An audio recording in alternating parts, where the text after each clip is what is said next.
High রে কপাল মন্দ চোখ থাকিতে অন্ধ। হ্যাঁ, ইয়েস ইয়েস ইয়েস। কেন গানটা করছি? খুব তাড়া রয়েছে, খুব তাড়াতাড়ির মধ্যে ভিডিওটা করতে হবে।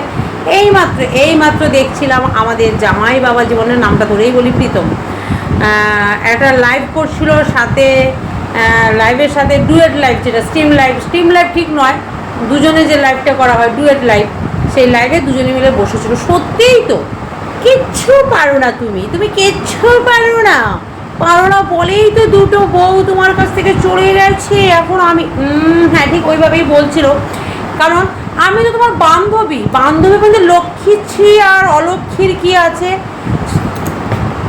এই কথাগুলো বলে, এই প্লেসমেন্টগুলো প্রেজেন্টেশন করেই রিমিল লাইফেও প্রীতম এসেছিল। দেখ প্রীতম, তোকে আমি মানে কি বলবো, চেয়েছিলাম যে তুই হয়তো শুধরে যাচ্ছিস, শুধরে গেছিস, কারণ লাইফ থেকে যে ধাক্কাটা তুই পেয়েছিস, তারপরে হয়তো তুই আর এইরকমভাবে অ্যাটলিস্ট সোশ্যাল মিডিয়াতে এসে নাক ঘষাঘষি, মুখ ঘষাঘষি, এইগুলো অ্যাটলিস্ট এইভাবে অন্তত প্রেজেন্টেশন করবি না। কিন্তু তোরা কী বলবে, দোকান কাটা চিনিস তো, দোকান কাটা আর মানে বেহায়া যাদের বলে দোকান কাটা। হ্যাঁ, মানে তোদেরকে যতই রাস্তা দেখানো হোক, তোরা আসলে কী বলতো, পয়সা। আমি দেখছিলাম, কালকেই দেখছিলাম তোর, আমি চ্যানেলটাতে ভিজিট করছিলাম রাতে শুয়ে দেখছিলাম তোর চ্যানেলে 2000, 3000, 5000, হ্যাঁ 17,000 এরকম ভিউজ। তো ওতে তোর ঠিক দেখ, এত কাঁচা টাকা তুই ইনকাম করেছিস না আজকে, নিজেদেরকে নিজেরা মানে কী বলবো, প্রেজেন্টেশন করে খারাপভাবে, এত বিচ্ছিভাবে নিজেদের মান সম্মান ক্ষুণ্ণ করে, এত বিচ্ছিভাবে, মানে কি বলবো, জামা কাপড় পরে থাকলেই সবসময় বলা হয় না যে পোশাক পরে আছে, জামা কাপড় পরা থাকা অবস্থা উলঙ্গ বলা যায়। আর তোরা সেই নিজেদেরকে সেইভাবেই সোশ্যাল মিডিয়াতে উলঙ্গ করে হ্যাঁ তোরা টাকা পয়সা ইনকাম করেছিস, নিজেদের ক্যারেক্টার, নিজেদের ঘরের কেচ্ছা কাহিনী, নিজেরা কার সাথে কখন কিভাবে, হ্যাঁ দিশানির সাথে কী অবস্থায় শুয়ে আছিস, দিশানির সাথে কী অবস্থায় বসে আছিস, রিমির সাথে কি, মানে সমস্ত ব্যাপারগুলো তোরা কী করেছিস, সোশ্যাল মিডিয়াতে প্রেজেন্টেশন করেছিস, কখন কীভাবে কার সাথে কীভাবে কি লিপ্ত হয়েছিস, সমস্ত ব্যাপারগুলো তোরা প্রেজেন্টেশন, মানে খুব বাজেভাবে দিনগুলো কেউ হয়তো ভোলেনি, কিন্তু ভুলতে চেয়েছিল, মানুষ চাইছিল যে 3টে ছেলে মেয়ে 3টে ফর্মে চলে গেছে, 3 দিক হয়ে গেছে, মানুষ চাইছিল ভুলতে। কিন্তু তোরা এমনই মানুষ, তোরা ভুলতে দিবি না। তোরা তোদের আগের যে লাইফ যেভাবে মানুষকে প্রেজেন্টেশন করেছিস, সেই জিনিসগুলো তোরা কন্টিনিউয়াসলি চালিয়ে যাবি এবং মানুষের মনে সেইগুলোকে আবার পুনরাবৃত্তি করানোর তোরা চেষ্টা করবি। কারণ তোদের কাছে কী বলতো, তোরা খেতে পারবি না। কী কাজ করছিস? তুই তো ওকে বলেছিলিস সময় দিতে, তোকে ছেড়ে দিতে, সময় দিতে, কাজ করবি। আমার লাইফে আমি কাউকে এখন চাই না, আমি এখন শুধু কাজ করব, ফোকাস দেবো কাজের দিকে। আরে ভাই, আমাদের ভারতবর্ষে প্রচুর মানুষ কাজ করে খাচ্ছে, একটা মেয়ে হিসেবে আমি গর্বিত, নিজে আমি 12 ঘন্টা ডিউটি করি, মাস গেলে আমি একটা সংসার, একটা মেয়ে হয়ে একটা মোটামুটি সুস্থ সুন্দরভাবে স্বাভাবিকভাবে, হয়তো হাইফাইভাবে বিলং করতে পারবো না, হ্যাঁ, কিন্তু সুস্থ সুন্দরভাবে আমি একটা মেয়ে হয়ে আমি সেইটুখানি ইনকাম করার ভগবান আমাকে সেই ক্ষমতা দিয়েছে, আমি করতে পারি। কারণ চেষ্টা থাকলে, মানুষ যদি ইচ্ছা করে, মানুষের যদি চেষ্টা থাকে, মানুষ কি না করতে পারে। আর যে মানুষ চাঁদে গেছে, মানুষই কিন্তু এত কিছু করছে। কাজে তোদের মধ্যে সেই, তোরা কী বলতো, যে বলতাম না যে তোরা এসির তলায় বসে, ফ্যানের তলায় বসে, তোরা নিজেদের চরিত্রগুলোকে তোরা বিক্রি করে তোরা আজকে ফেমাস হয়েছিস, তোরা ওইটাকেই টিকিয়ে রাখতে চাই। একটা সময় মানুষ অন্ধকারের পরে আলো, তোরা আলো দেখার মানুষ তোরা নোস, তোরা অন্ধকারেই থাকবি, তোরা ওই অন্ধকারটাকেই তোরা বেশি মানে বেছে নিয়েছিস। কেন বলছি অন্ধকার?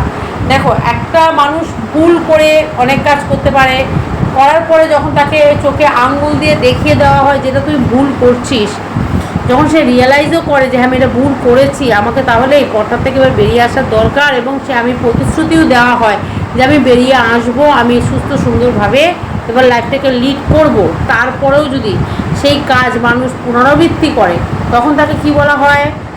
সেটাকে ভুল বলা হয় না, সেটাকে কি বলা হয়? অন্যায়, পাপ, দুষ্কৃতি। মানে ইচ্ছাকৃতভাবে আমি ঘটনাটাকে ঘটাচ্ছি, কারণ আমার অনেক ভিউজের দরকার, আমার অনেক টাকার দরকার, আমার ওই 14-15 হাজার ভিউজে যা টাকা আসছে, মাসে হয়তো আমার 15-20 হাজার টাকা আসবে, ওতে ভাই আমার কিচ্ছু হয় না। কারণ আমার মোটা মোটা আংটি বানিয়ে অভ্যাস, আমার বড় বড় গাড়ি কিনে অভ্যাস, আমি ফুটানি করে অভ্যাস, আমার ভাই ওইভাবেই চলতে লাগবে। আমার ওই মাসে 10-15 হাজার 20 হাজার টাকা ঢুকবে, ওই দিন আনবো দিন খাবো, কোনো রকমভাবে চলবো, ভাই আমি পারবো না। আমি মাসে 15 দিনে একটা করে আংটি বানাবো, আমি লাইফটাকে ওইভাবে একদম ফুটানিকা ডিব্বা করে পরের পয়সায় নিজেকে ডিস্ট্রিবিউট করে দিয়ে আমি সমাজকে পুরো অন্ধকার খোপে ফেলে দেবো, আরও সমাজ থেকে আমার মতো কিছু মানুষকে তৈরি করে নিয়ে আসবো।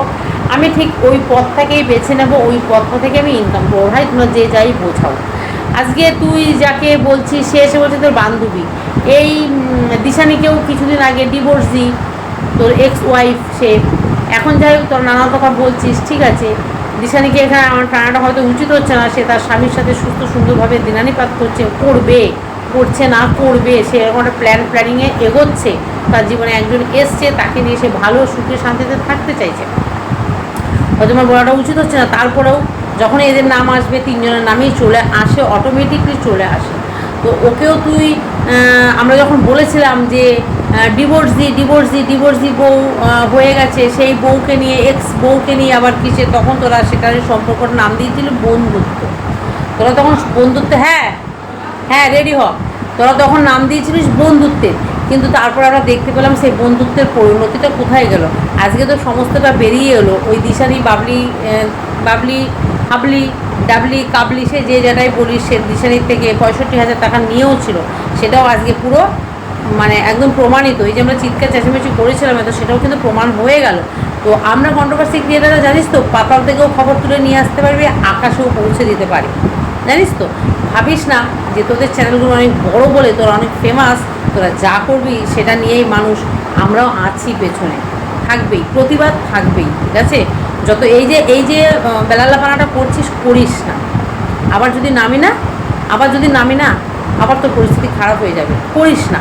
কারণ তোর উদ্দেশ্যটা আমরা বুঝে গেছি, এর আগেও তুই মানে এই জিনিসগুলো করতে করতে না তুই নেশায় ফেসে যাস।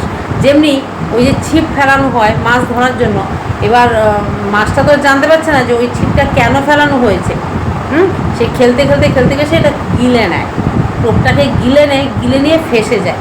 ঠিক তেমনি তুইও ওই এই ব্যাপারটাই করতে চাই, চক্রটায় চালাতে গিয়ে এমনভাবে বিচ্ছিভাবে ফেসে যাস, তখন নাকানি চুবানি খেতে হয়। তুই দিশানিকে নিয়েও ঠিক এই কথাগুলোই বলেছিলিস, বলে কি করলি, মানে রিমিকে তুই কোনো না কোনোভাবে জ্বালাবি, রিমিকে তুই কোনো না কোনোভাবে মানে কি মানে দেখাতে চাস, দেখ তোকে ছাড়া আমি অন্য মেয়েরা আমাকে কতটা পছন্দ করে, অন্য মেয়েদের নিয়ে আমি লটর পটর করছি, আর রিমি তোর সাথে কোনো মেয়েকে দেখে সহ্য। তবে রিমি এখন যে পরিস্থিতিতে তৈরি হয়ে গেছে না, যতটা কংক্রিট একদম শক্ত হয়ে গেছে না, ও প্রচুর কংক্রিট হয়ে গেছে, প্রচুর শক্ত হয়ে গেছে ও, জানিস তো। কাজেই রিমিকে তুই টলাতে হয়তো পারবি না, আবার জানি না, ওই মেয়ের উপরে ভরসাও আমি এবার করতে পারি না, কিন্তু তুই কিছু কথা এসে বলিস না যে রিমির বাড়িতে, রিমির ঘরে ছেলে ঢোকায়, ওরা ছেলে ব্যবসা করে, তুই তো এখন দেখছি মেয়ে ব্যবসা করিস, অ্যাকচুয়ালি তাই। আর মেয়েগুলো বুঝি না ভাই মেয়েগুলোর বাড়ির লোকের কি চিন্তাধারা। এদিকে তো দিশানির মা কোনোদিনই চাইতো না, কিন্তু মেয়েটা কি বলবো, সব কিছুর বাধা অতিক্রম করে, হ্যাঁ, সে গিয়ে ওখানে ইনভলভ হয়েছিল, ঠিক আছে, তার একটা কমজোরি ছিল, তার এটা জীবনের প্রথম ভালোবাসা ছিল, তার সাথে তার বিয়ে হয়েছিল, সে জায়গায় ঠিক আছে, সে গিয়ে তার সাথে ইনভলভ হয়েছিল, তার বাবা মা চায়নি, তারপরেও সে ইনভলভ হয়েছিল। কিন্তু এই যে মেয়েটা যাকে দিদি বলছিস, দুদিন আগে শুনেছিলাম সে তার বোন, এখন শুনছি দিদি, আবার বন্ধুত্ব সম্পর্ক, জানি না ভাই সম্পর্ক কোনটা সত্যি, তবে একটা সম্পর্ক তোদের মধ্যে আছে। তোদের যা চাল চলন, তোদের যা বিহেভিয়ার, ওটাতে একটা দিদি বোন কিংবা বন্ধুত্বের সম্পর্ক আমার তো মনে হচ্ছে না। সম্পর্কের নাম ভাই অন্য কিছুই এখানে চলে আসছে, যেটা রিয়েল ফ্যাক্ট, সেটাই ফ্যাক্ট মেনে নিতে হবে, এটাই ঘটনা ঘটছে।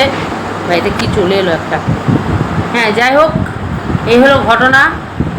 তো আমার কথা হলো, হুমকি চুমকি দেখাস না, হুমকি চুমকি দেখে লাভ নেই। তবে তুই এতদিন শুটকো ছিল, এখন একটা গদির সন্ধান করেছিস, ভালো সোফা সেট, একটা সোফার দেখ, কারোর ফিগার নিয়ে কথা বলাটা আমার হয়তো সাজে না, একটা বাচ্চা মেয়ে, কিন্তু কেন বলছি বলতো, কারণ আছে বলার।